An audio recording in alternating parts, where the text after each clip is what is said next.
He looked me straight in the eye, his voice dripping with contempt. "If you don't fall in line, I'll throw you out of this house." Steve, my mother's new husband, thought I was weak. He didn't know one crucial fact: the only name on the deed to this house was mine.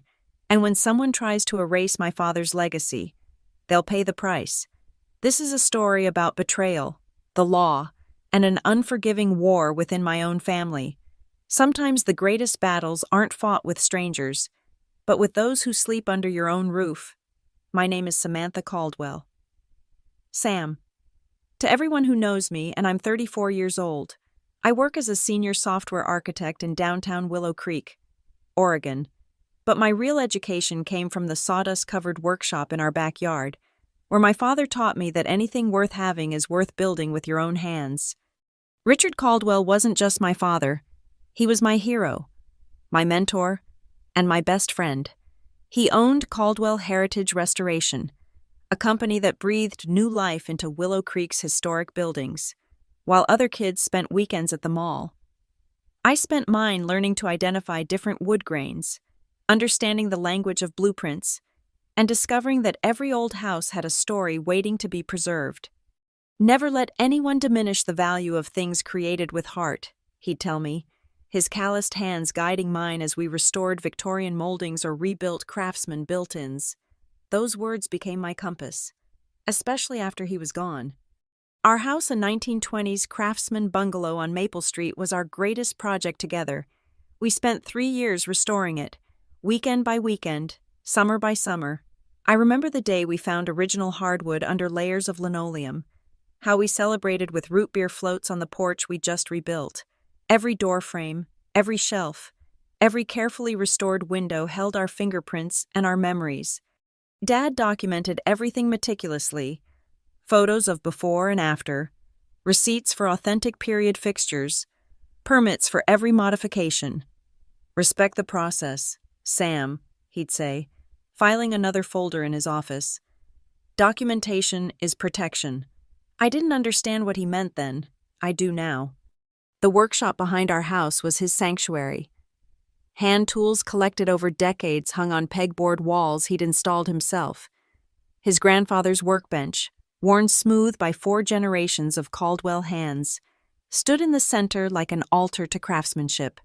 The smell of cedar shavings and linseed oil was better than any perfume to me. When the heart attack took him at 58, it felt like the world had lost its foundation. It was a Tuesday morning in March. He'd been inspecting a Queen Anne Victorian for a new client, climbed the stairs to check the attic, and never came back down.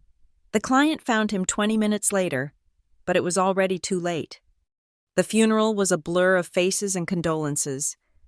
Half of Willow Creek showed up people whose homes Dad had saved from demolition, whose family histories he'd preserved in wood and stone. They all had stories about Richard Caldwell's integrity, his perfectionism, his refusal to cut corners even when no one would know the difference. But what I remember most is standing in his workshop afterward, running my fingers over his tools, still arranged exactly as he'd left them.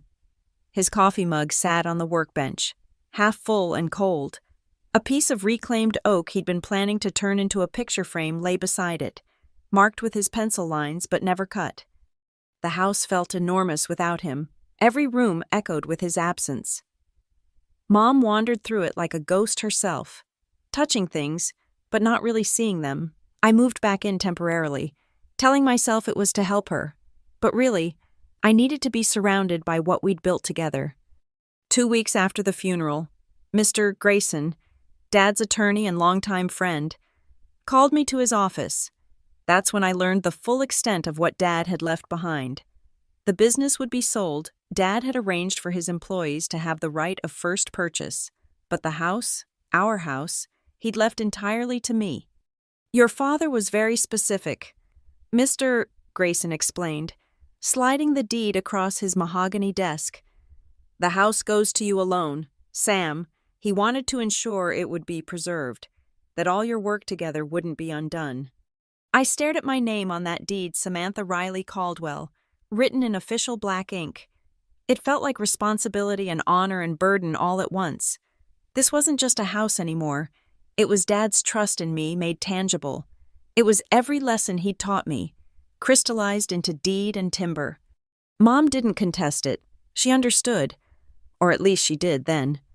Your father always said that house was your joint masterpiece.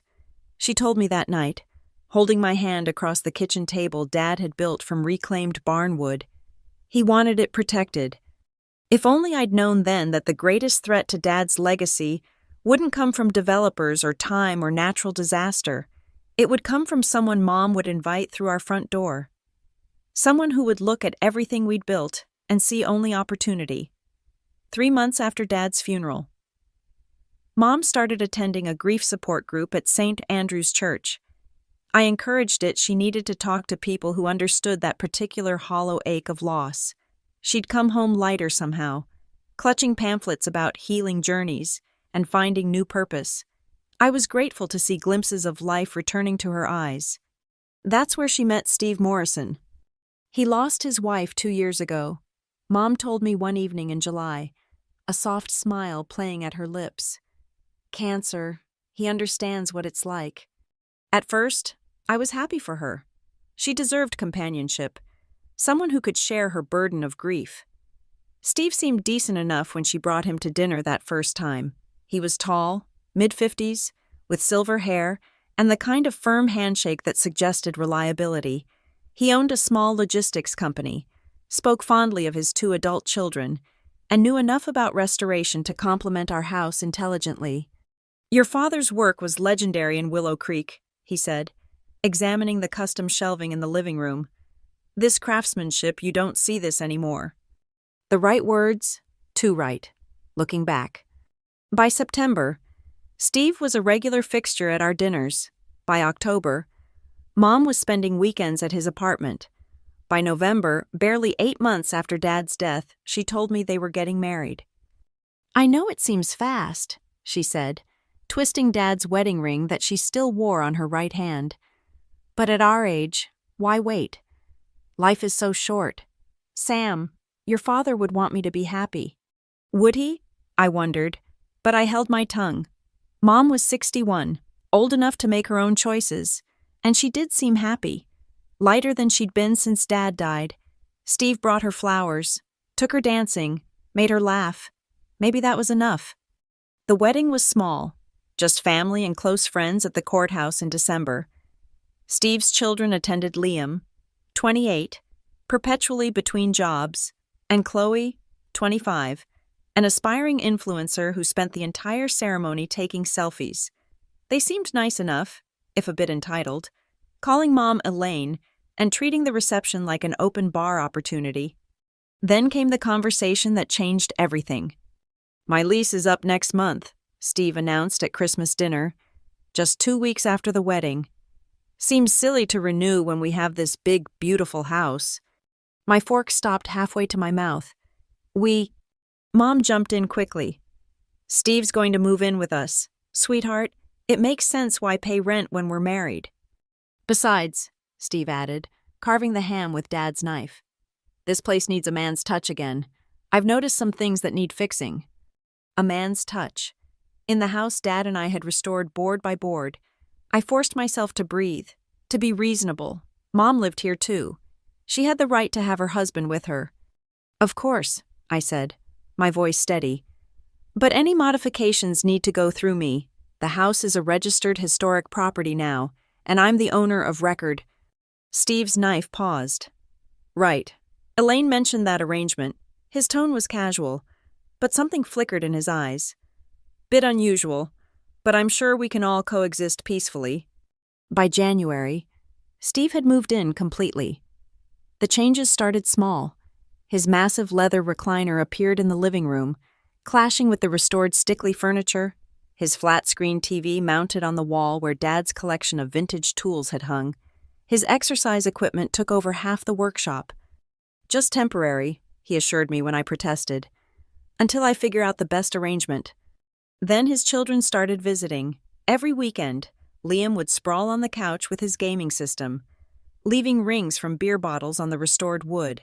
Chloe commandeered the sun porch for her photo shoots, moving furniture, hanging cheap fabric backgrounds. Mom seemed oblivious, or maybe just desperate to keep the peace. She started changing too.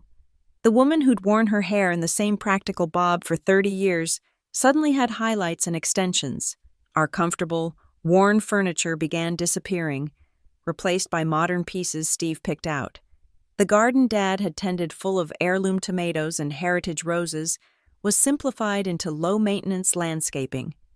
"It's too much work at my age," Mom explained, but she wouldn't meet my eyes.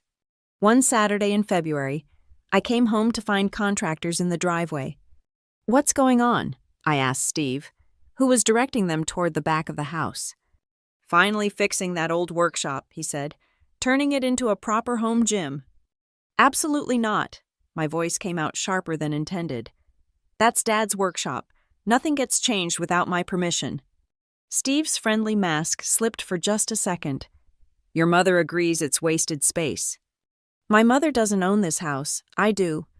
He stepped closer, lowering his voice so the contractors couldn't hear. "Listen, Princess, I'm trying to be nice here, but this arrangement, it's not sustainable. A grown woman clinging to Daddy's house while her mother's husband has no say, that's not how families work." "This isn't about family," I replied, standing my ground despite my shaking hands. "This is about property law, and legally, you need my written permission for any modifications, which you're not getting." He stared at me for a long moment, then smiled a cold, calculating expression that made my skin crawl. "We'll see about that." He sent the contractors away, but I knew this was far from over. That night, I heard him and Mom arguing in their bedroom, his voice a low rumble of discontent, hers pleading and conciliatory. The battle lines had been drawn. I just didn't know yet how dirty Steve was willing to fight. The first major violation happened on a Thursday morning in March. I'd taken a rare day off to work from home. Settling into Dad's old study with my laptop and coffee, the sound of power tools shrieked through the walls. I found Steve in the living room, directing two workers who were actively dismantling the built-in shelving Dad and I had spent 3 months restoring. "What the hell are you doing?" I shouted over the noise. Steve gestured for the workers to stop. "Modernizing. These old shelves are impractical. We need space for a proper entertainment center." "Those are original 1920s built-ins. We spent months finding period-appropriate hardware." My hands shook as I pulled out my phone. "Stop immediately, or I'm calling the police." Steve laughed. "For renovating my own home." "For vandalism of my property." I showed him my phone, already dialing. "You have 10 seconds to tell them to stop." He held my gaze, calculating, then waved the workers off.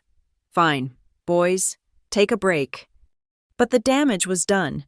Half of the lower shelving had been ripped out, exposing raw wall and broken plaster, original woodwork that had survived nearly a century, destroyed in minutes. That evening, Mom defended him.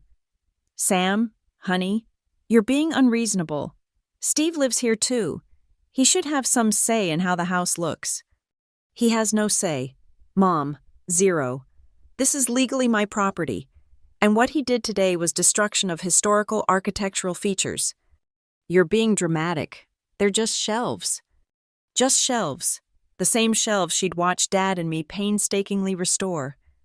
Stripping decades of paint, matching stain to the original color we'd found in the back corners. Now she called them just shelves. 2 weeks later, I came home to find the entire living room repainted. The careful restoration we'd done analyzing paint chips to match the original 1920s color scheme covered in stark white. "Brightens the place up," Steve said, not looking up from his newspaper. "That old green was depressing." "That was Benjamin Moore's historical collection, matched to the original pigments," I said through gritted teeth. "Paint's paint." Chloe had taken over the workshop entirely by April. I discovered this when I went to retrieve Dad's router for a friend who was borrowing it. The tool wall was empty. Dad's workbench had been shoved against the wall, covered with ring lights and photography equipment. "Where are the tools?" I confronted her as she posed with some sponsor's protein shake. "Oh, those dusty things Liam sold them. We needed space for my studio. I'm partnering with brands now." She turned back to her camera. "This lighting is amazing in here." "Those weren't yours to sell." "Talk to Steve. He said it was fine. I found Liam in the garage, listing more tools on eBay. Dad's precious handplanes, some dating to his grandfather, were spread on a card table with price tags. "Those are stolen property," I informed him, snatching the 19th century plane from his hands. "Whoa, chill. Steve said no one was using them." "Steve doesn't own them. I do. Everything in this house is mine." Liam smirked. "Not for long, from what I hear." "What's that supposed to mean?" He shrugged, turning back to his laptop. "Just saying. Steve usually gets what he wants." The confrontations became daily. Steve accidentally had the garden torn up and resodded while I was at work. He forgot and donated Dad's vintage tool collection to Goodwill, though I suspected he sold it and pocketed the money. He installed security cameras without permission, claiming it was for safety. "This has to stop," I told Mom one evening when Steve was out. "He's systematically destroying everything Dad and I built." "You're exaggerating," she said, but her eyes wouldn't meet mine. She looked tired, older somehow. "Steve just has different tastes." "Mom, he's doing this deliberately. You have to see that." "What I see," she said quietly, "is my daughter making my husband unwelcome in our home. It's not our home, it's my home. Dad left it to me. To preserve it, Sam, not to use as a weapon against my happiness." That stung. "Is that what Steve tells you, that I'm weaponizing Dad's house?" She didn't answer, which was answer enough. The next morning, I installed new locks on Dad's study and my bedroom.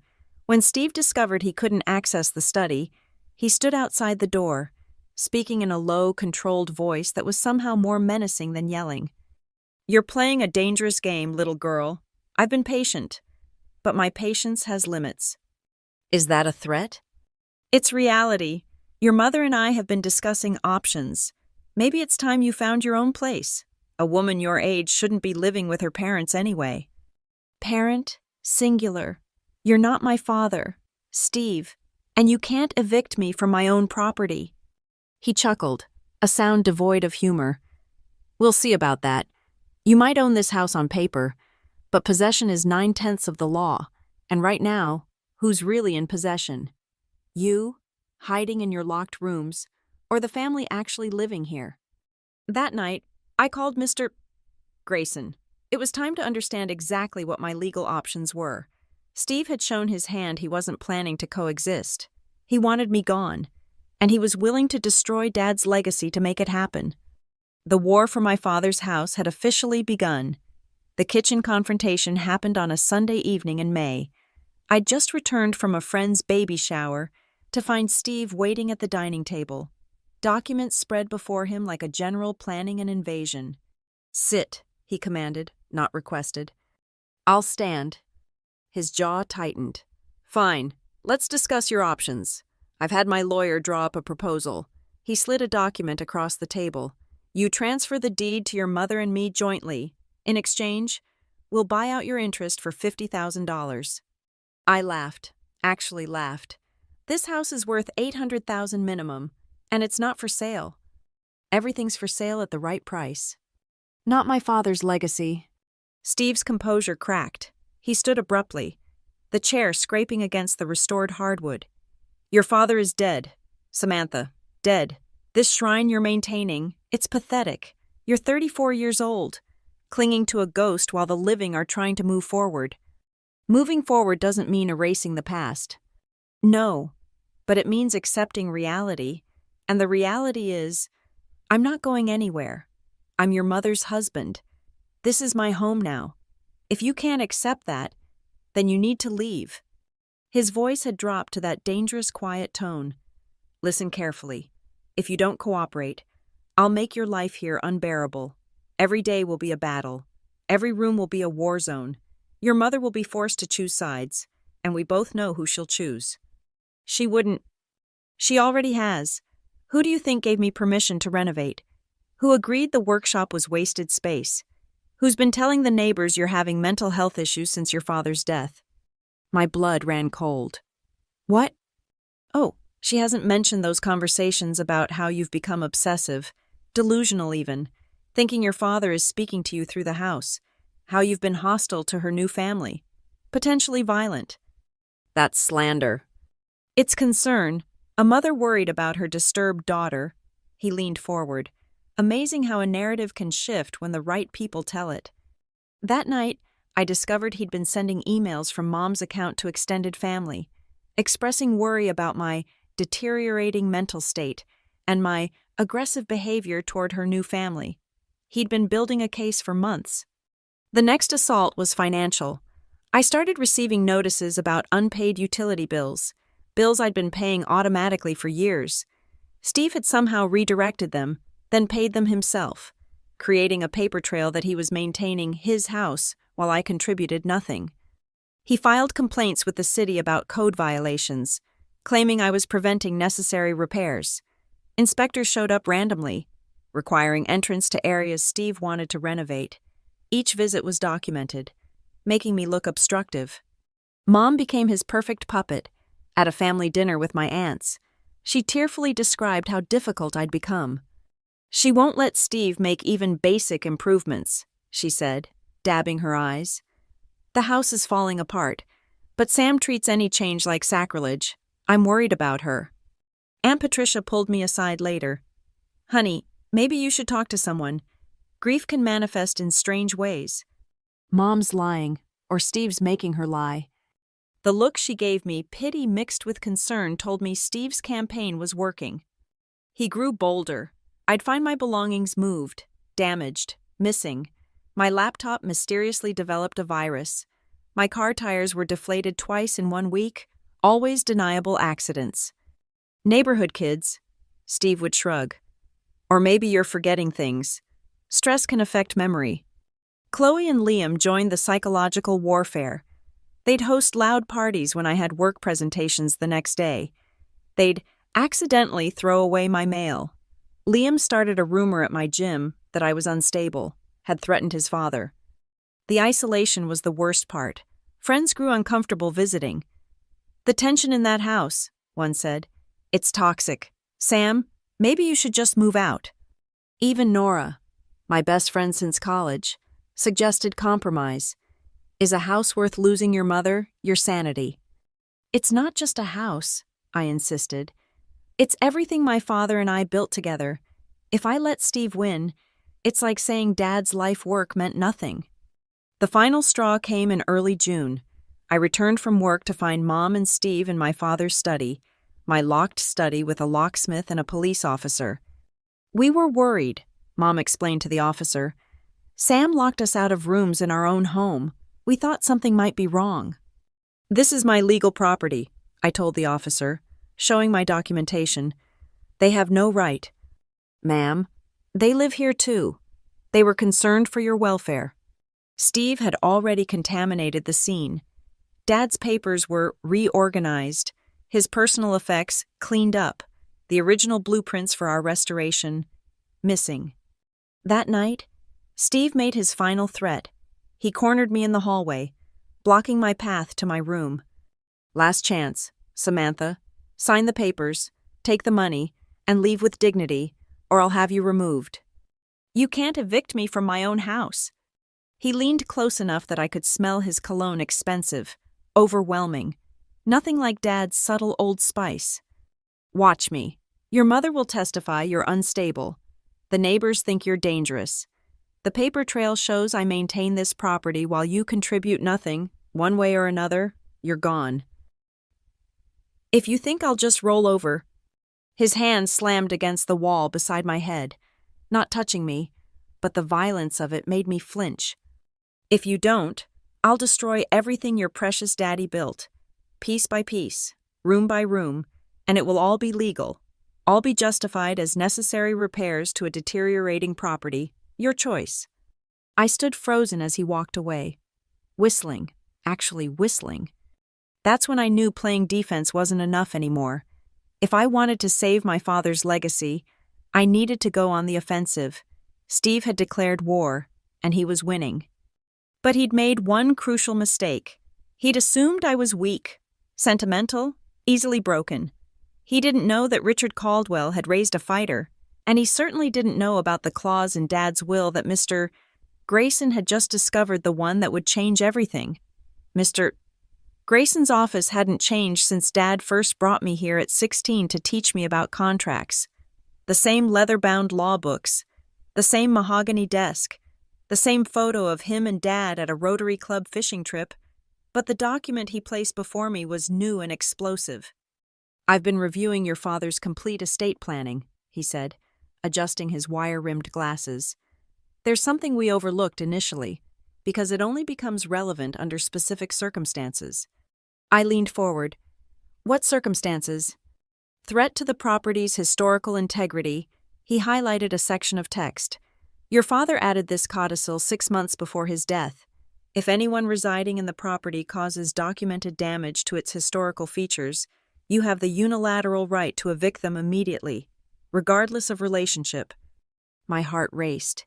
Even my mother. Even your mother. Richard was very specific.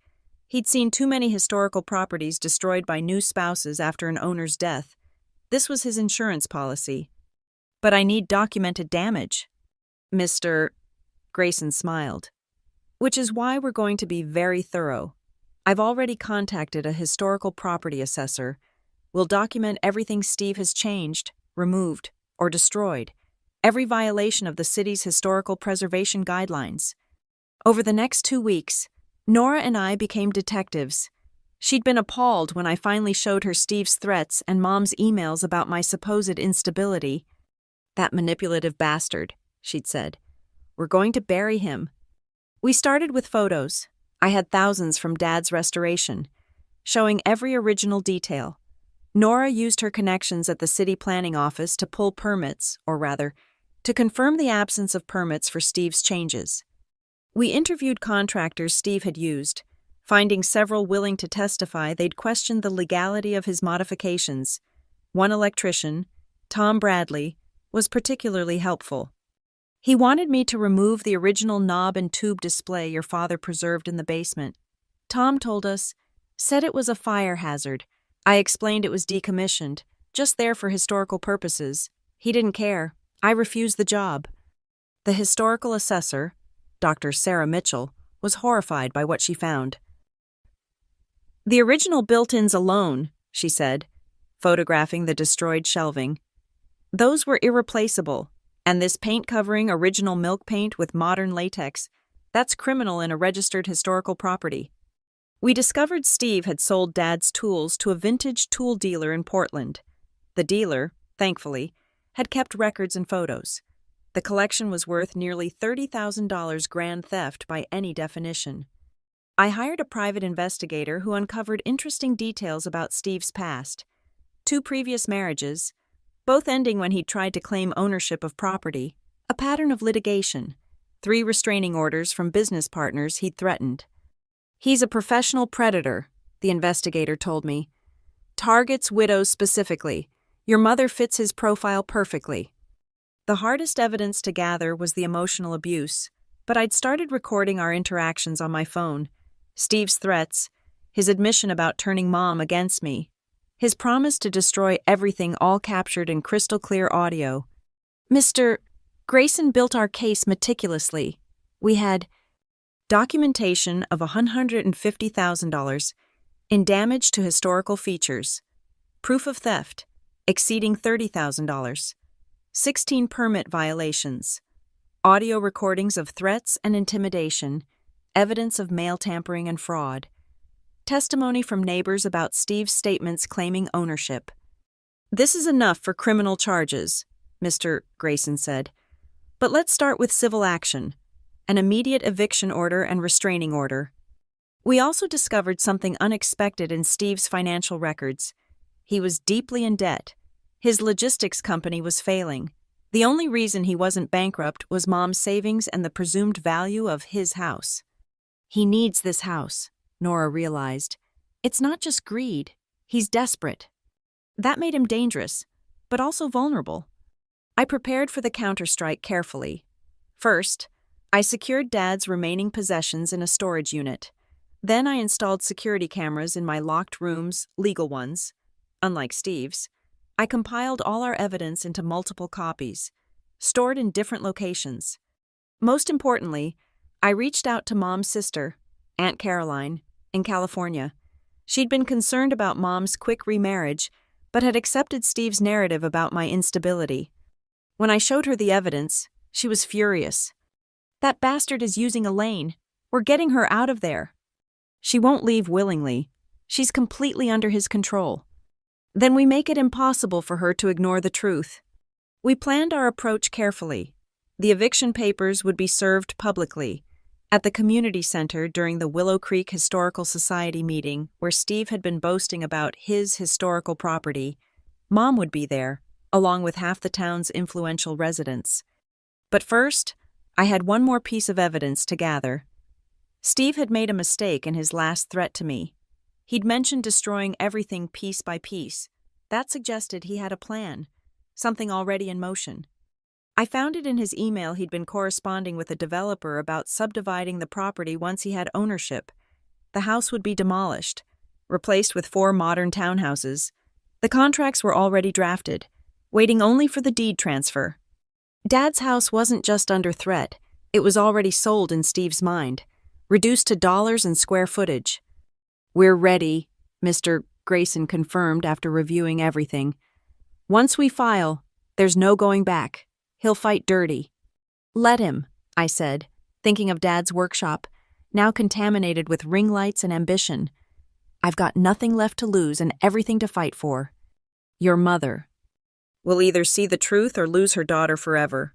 Either way, Steve Morrison is finished." Mr. Grayson nodded slowly. "Your father would be proud. Sam, he raised a fighter." I thought of Dad's words, "Never let anyone diminish the value of things created with heart." "No," I said quietly. "He raised a protector, and it's time to protect what's mine." The Willow Creek Historical Society met in the restored Carnegie Library every third Thursday. Steve had been attending for months, positioning himself as a preservation advocate while secretly planning demolition. The irony wasn't lost on me as I entered with Mr. Grayson and the process server. The room was full 40 of Willow Creek's most established residents, including 3 city council members and the mayor. Mom sat beside Steve at a front table, wearing a new dress I didn't recognize. Steve was mid-speech about maintaining our architectural heritage when he saw me. His face went through several expressions: surprise, anger, then forced calm. "Sam, how nice of you to finally show interest in community affairs." "I've always been interested in preservation. Steve, that's why we're here." Mr. Grayson stepped forward. "Mr. Morrison, Mrs. Morrison, we have legal documents requiring your immediate attention." The process server moved efficiently, placing papers in front of both of them. The room fell silent. Steve's voice was controlled. "This is hardly the place." "Actually, it's the perfect place," I said, my voice carrying clearly. "Since you've been telling everyone about your plans for the Caldwell house, they should know the truth." Mom's hands shook as she read, "Eviction, Sam. What is this?" "It's justice. Mom, Steve has been systematically destroying Dad's work, stealing from us, and planning to demolish our house for profit." Steve stood abruptly. "These are lies from a disturbed—" "I have proof." I opened my laptop, connected to the library's projection system. "Let me show you all what Steve Morrison really is." The first slide showed the destroyed built-ins, before and after. Gasps rippled through the room. These people knew Dad's work, had respected it. "Original 1924 craftsmanship," I narrated, "destroyed without permits."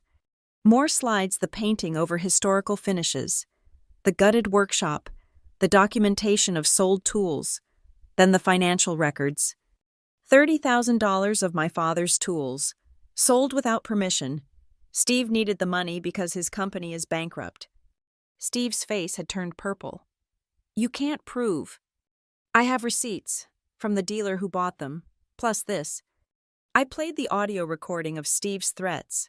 His voice filled the room. Talking about making my life unbearable, destroying everything piece by piece. Mom's face had gone white. "But here's the best part," I continued, clicking to the email exchange with the developer. Steve's already negotiating to demolish the house and build townhouses, the house he tells you all he's preserving. He's already sold it in his mind. The Historical Society president, Mrs. Waverly, stood slowly. Steve, is this true? It's taken out of context. Is this true? His silence was answer enough.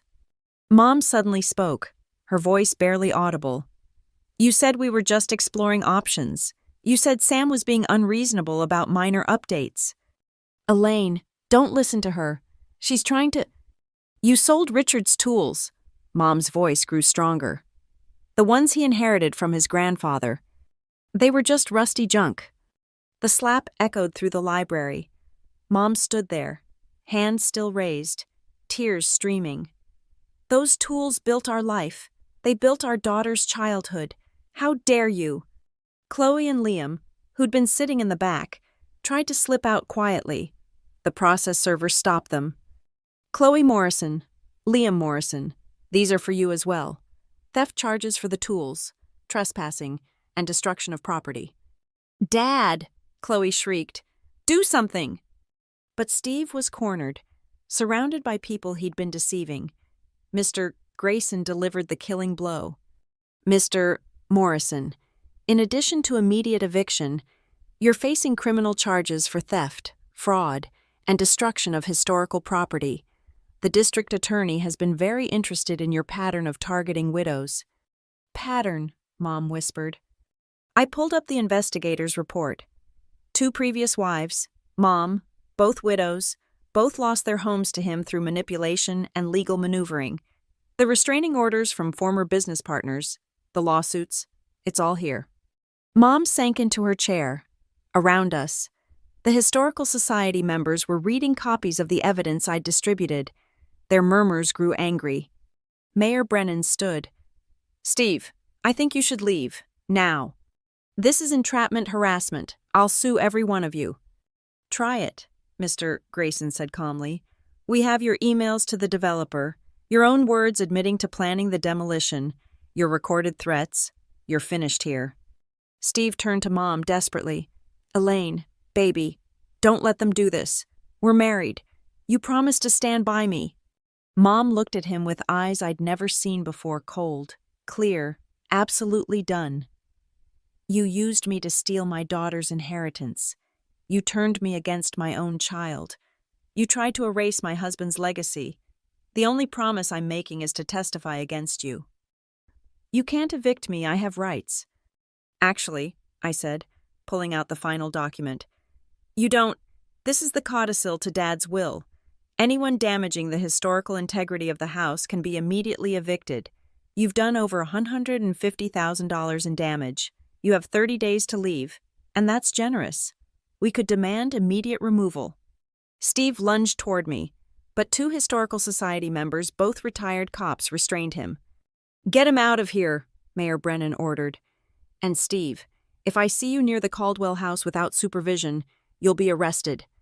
As they escorted him out, he screamed threats about lawsuits, about ruining me, about how this wasn't over, but his voice faded as they dragged him through the door, and then he was gone. The room sat in stunned silence. Then Chloe started crying not pretty influencer tears, but ugly, angry sobs. This is so unfair, we didn't do anything wrong. You destroyed my father's workshop, I said quietly. You participated in theft. You're adults. Face the consequences. Liam just sat there, stunned, finally understanding that Daddy's money and threats couldn't fix this. Mom stood slowly, unsteadily. She looked at me across the room, really looked at me for the first time in months. Sam, I don't know what to say. I'm so sorry. I let him. I believed him. I know. Mom, we'll talk later. Right now. You need to decide, are you staying with him or coming home? She laughed bitterly. With him, I'm filing for annulment tomorrow. Fraud, deception, Mr. Grayson, can you handle that too? It would be my pleasure, Elaine. As the meeting dissolved into chaos and gossip, I stepped outside into the cool evening air. My phone buzzed with messages from friends who'd already heard. Nora sent a simple, "You did it." But I just stood there, looking toward the direction of our house, my house, and thought about Dad, about what he'd say if he could see this moment. "The house is safe, Dad," I whispered. "I protected what we built." The war wasn't completely over. There would be legal battles, Steve's desperate attempts at retaliation, the slow process of healing with Mom, but the crucial battle was won. The house stood protected. And Steve Morrison would never set foot in it again. The 30-day eviction period became a battlefield of Steve's increasingly desperate attempts to salvage his scheme. Within days of the Historical Society confrontation, he launched his counteroffensive. First came the social media campaign. Steve and Chloe flooded Facebook and Instagram with posts about being wrongfully expelled from their home by a vindictive stepdaughter. Chloe played victim expertly, posting tearful videos about losing her studio space and how I'd destroyed her family. The narrative might have worked, except I'd anticipated it. Nora had already shared the evidence online, the before and after photos of Dad's destroyed work, the audio recordings, the developer emails. The community response was swift and brutal. Steve's posts were flooded with angry comments from people who'd known and respected my father. "Richard Caldwell was a treasure," one wrote. "Anyone who destroys his work deserves worse than eviction."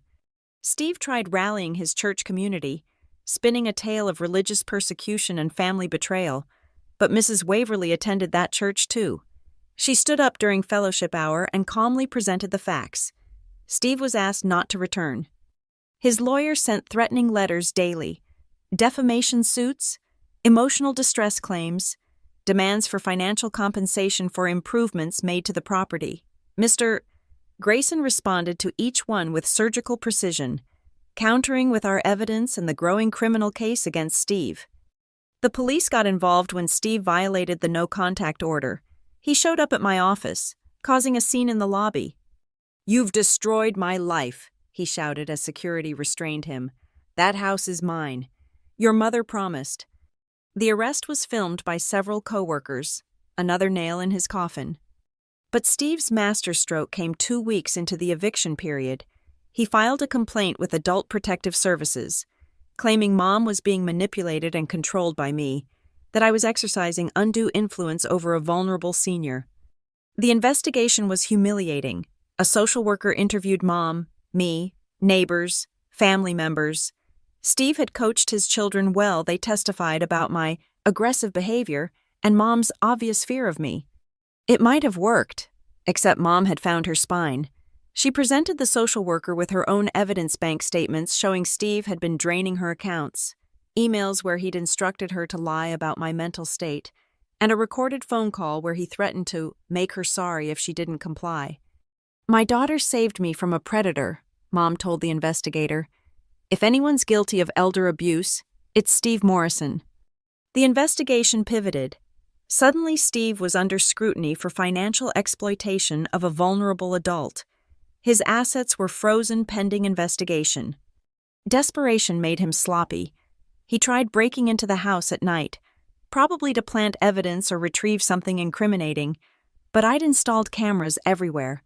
The footage of him jimmying the window, then fleeing when the alarm sounded, was perfect evidence for the restraining order violation. His third week, Steve attempted negotiation through Liam, who called asking for a meeting. "Dad's willing to leave quietly if you drop the criminal charges," Liam offered, "and maybe some moving expenses, say $50,000. Your dad stole $30,000 in tools and did $150,000 in damage. He can leave quietly from a jail cell." "You're making a mistake. Dad has connections. He can make your life difficult." "He already tried that. How's it working out for him?" The pressure was getting to Steve's family.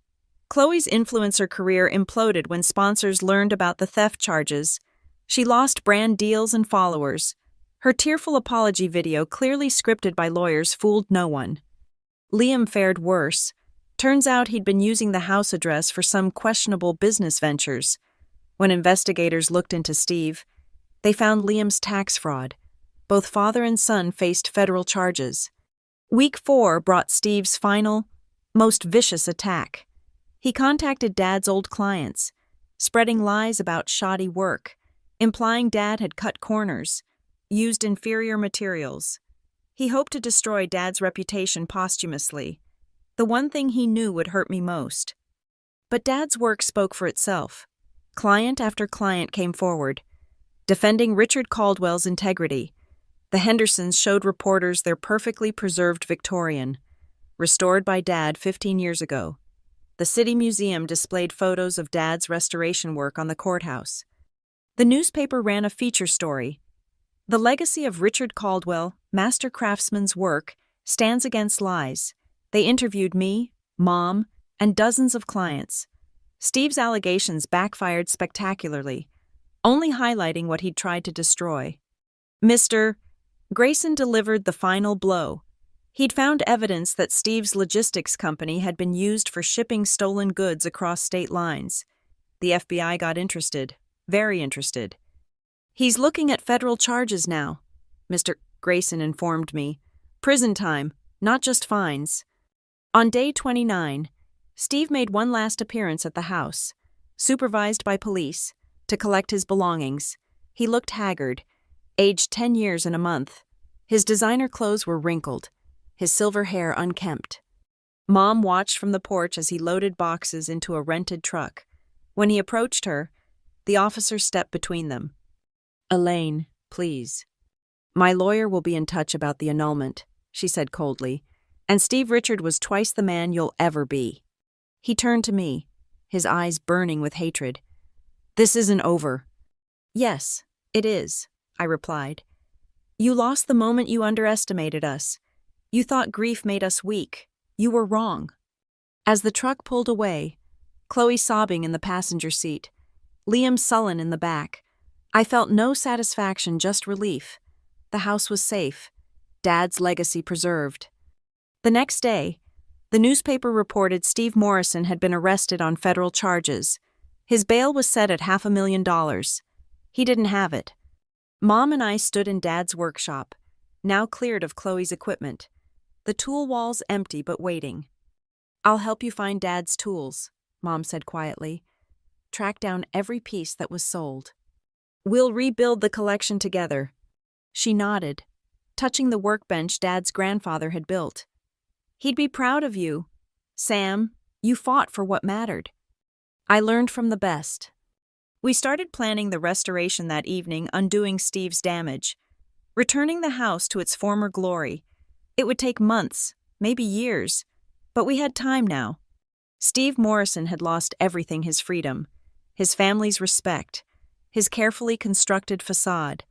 The man who'd preyed on widows, who'd tried to steal my inheritance and erase my father's legacy, was finished.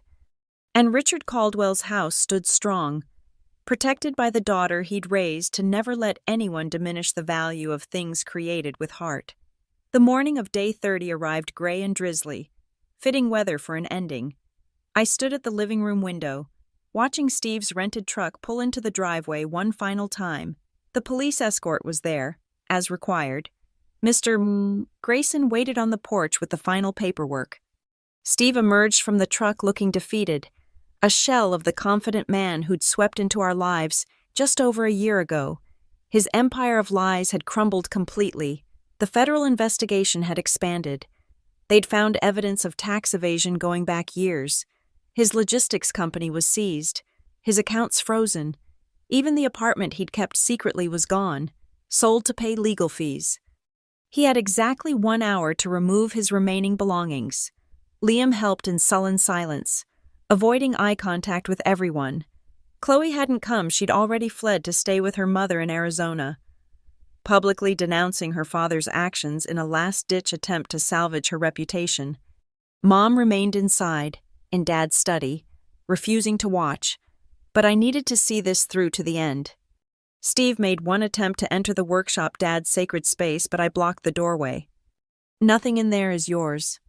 "My tools." "You mean the tools you bought with money from selling Dad's collection? Those were confiscated as evidence. You leave with what you brought, nothing more." His hands clenched into fists, but the officer stepped closer, hand on his service weapon. Steve backed down. the fight finally gone out of him. As they loaded the last box, Steve turned to face me. For a moment, the mask completely dropped. I saw him for what he really was, not a mastermind, not a sophisticated predator, just a desperate, greedy man who'd gambled everything and lost. "Your father would be ashamed," he said, his final attempt to wound me. "Destroying your mother's happiness, tearing apart a family." "My father," I said clearly, "taught me to protect what matters, to build with integrity, to never let anyone diminish the value of things created with heart. You tried to destroy his legacy. You failed." Steve opened his mouth to respond, but Mr. Grayson interrupted. "Mr. Morrison, your time is up. This constitutes official notice that your eviction is complete. Any attempt to return to this property will result in immediate arrest." The officer handed Steve the restraining order, 5 years. No contact with Mom or me. No coming within 500 feet of the house. As the truck reversed down the driveway, Steve's eyes met mine through the rain-streaked windshield. Pure hatred burned there. But underneath it, I saw something else: fear. He knew what awaited him. Federal prison, bankruptcy, the complete destruction of the false life he'd built. The truck disappeared around the corner, and just like that, Steve Morrison was gone from our lives. Mom emerged from the study, looking older but somehow lighter. We stood together in the doorway, looking out at our house, really seeing it for the first time in months without the shadow of Steve's presence. "We need to restore everything," she said quietly. "Make it right again." Over the following weeks, that's exactly what we did. We tracked down Dad's tools, the vintage dealer in Portland, touched by our story, sold them back to us at cost. The community rallied around us. Contractors who'd respected Dad volunteered their time. The Historical Society organized fundraisers for the restoration. The built-in shelving was the hardest to restore, but we found a master craftsman who'd apprenticed under Dad years ago. He recreated them perfectly, down to the hand-carved details Dad had originally preserved. We stripped Steve's white paint, revealing the historical colors underneath, bruised but not destroyed. The workshop was reclaimed, Dad's tools returning to their proper places on the pegboard walls. Even his coffee mug went back to its spot on the workbench, though we'd never fill it again. 3 months later, we held an open house. The community came to see Richard Caldwell's house properly restored. The mayor spoke about the importance of preserving our architectural heritage. The Historical Society presented us with a plaque, "The Caldwell House, preserved with love, protected with courage." Mom had started seeing a therapist, working through how she'd been manipulated. Our relationship slowly healed. She moved into the guest cottage behind the main house, giving us both space while keeping us close. "I was so lost after your father died," she admitted one evening as we worked in the garden, replanting Dad's heirloom tomatoes. "Steve seemed like salvation. I couldn't see he was actually damnation. He was good at what he did. Mom, he'd done it before. But you saw through him. Only because Dad taught me to look deeper, to value what's real over what's flashy." Steve Morrison was convicted on multiple federal charges, 7 to 10 years in federal prison. No possibility of early release. Liam got 3 years. Chloe avoided jail time but was ordered to pay restitution. The last I heard, she was working at a department store in Phoenix. Her influencer dreams as dead as her father's schemes. Steve sent one letter from prison, addressed to Mom. She burned it unopened in Dad's workshop fireplace, watching the paper curl into ash. "The past is past," she said. "We look forward now. But we look forward while honoring what came before. Dad's house stands strong, a testament to craftsmanship, love, and the courage to fight for what matters. Every restored beam, every preserved detail tells the story not just of Richard Caldwell's skill, but of his daughter's determination to protect his legacy. I still live here, in the house Dad and I rebuilt together. Some evenings, I sit in his workshop, breathing in the scent of wood shavings and linseed oil, and I can almost hear his voice, "Never let anyone diminish the value of things created with heart." Dad, I didn't let them win. The house is safe, your legacy lives on, and somewhere, in a federal prison cell. Steve Morrison has 7 to 10 years to think about the fact that he tried to steal from the wrong family. He thought grief made us weak. He thought I was just a sentimental daughter clinging to the past. He thought Mom's love for him was stronger than her love for what Dad had built. He was wrong on all counts. And the only name on the deed to this beautiful, historic, perfectly preserved house, it's still mine. Thank you so much for listening to my story. I'd love to know where you're tuning in from. Please drop a comment below and let's connect. If this story resonated with you, please subscribe to the channel and share your thoughts. Have you ever had to stand up to protect something precious to you? I'd love to hear your experiences.